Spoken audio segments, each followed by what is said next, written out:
Mengenal fakta di balik berita yang beredar di era digital seperti sekarang, berita dapat dengan cepat menyebar luas dan mempengaruhi opini masyarakat. Namun, tidak jarang berita yang beredar ternyata tidak sepenuhnya akurat dan justru menyesatkan. Dalam beberapa kasus, berita yang beredar dapat menyebabkan kepanikan dan kekhawatiran yang tidak perlu. Oleh karena itu, penting bagi kita untuk mengenal fakta di balik berita yang beredar dan tidak terjebak dalam berita yang tidak akurat. Kasus wisatawan meninggal di Puncak Bogor baru-baru ini, beredar postingan yang mengatakan bahwa seorang wisatawan meninggal karena terjebak macet di kawasan Puncak, Bogor.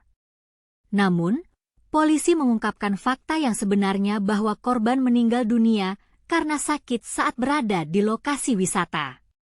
Bukan karena macet, yang bersangkutan berwisata ke gunung, infonya dari keluarga kena asma dan darah tinggi, kata Kapolres Bogor AKBP Rio Wahyu Anggoro.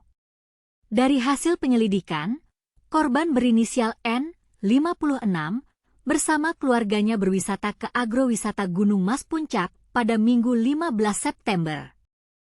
Korban dan rombongan saat itu baru melakukan ziarah kemudian mampir untuk berwisata di Gunung Mas. Sayangnya, korban mengalami sesak napas dan akhirnya meninggal dunia. Kasus pria tewas di Kabupaten Gunung Mas. Dalam kasus lain, seorang pria berinisial DB, 34, di Kabupaten Gunung Mas, Kalimantan Tengah, Kalteng, ditemukan tewas usai leher terjepit pintu gedung bekas SMAN 1 Mihing Raya. Faktanya, korban memang berusaha masuk ke gedung itu dengan merusak kunci dan mencongkel pintu. Saat itu korban diduga terjepit di bagian leher karena bagian bawah pintu masih merekat kuat terkunci sehingga menjepit leher korban, ujar Kapolsek Sepang Ibtu Debbie Susilo. Pentingnya verifikasi berita. Dua kasus di atas menunjukkan pentingnya verifikasi berita sebelum mempercayai dan menyebarkan informasi.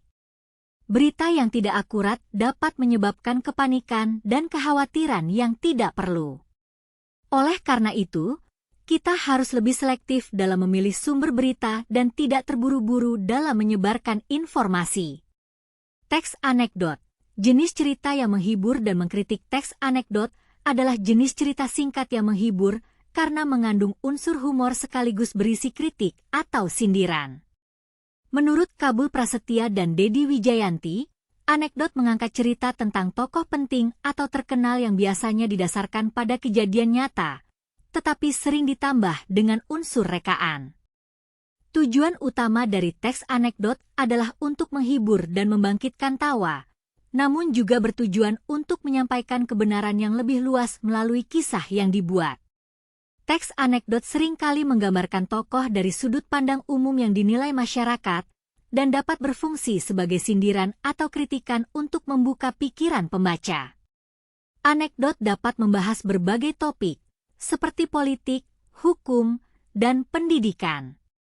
Struktur dan contoh teks anekdot menurut modul pembelajaran SMA Bahasa Indonesia 2020 yang disusun Permatasari. Teks anekdot memiliki struktur kebahasaan tertentu yang penting untuk dipahami. Struktur teks anekdot terdiri dari kalimat langsung, kalimat tidak langsung, dan kalimat penutup. Contoh teks anekdot adalah, Hakim tersenyum lebar. Ah, kau jangan terlalu dalam memikirkannya. Kalimat langsung ini menunjukkan humor dan kritik terhadap tokoh hakim. Kesimpulan dalam kesimpulan, penting bagi kita untuk mengenal fakta di balik berita yang beredar dan tidak terjebak dalam berita yang tidak akurat. Verifikasi berita sangat penting untuk memastikan kebenaran informasi. Selain itu, teks anekdot dapat menjadi salah satu cara untuk mengkritik dan menyindir dengan cara yang lebih halus dan menghibur. Oleh karena itu, kita harus lebih selektif dalam memilih sumber berita dan tidak terburu-buru dalam menyebarkan informasi.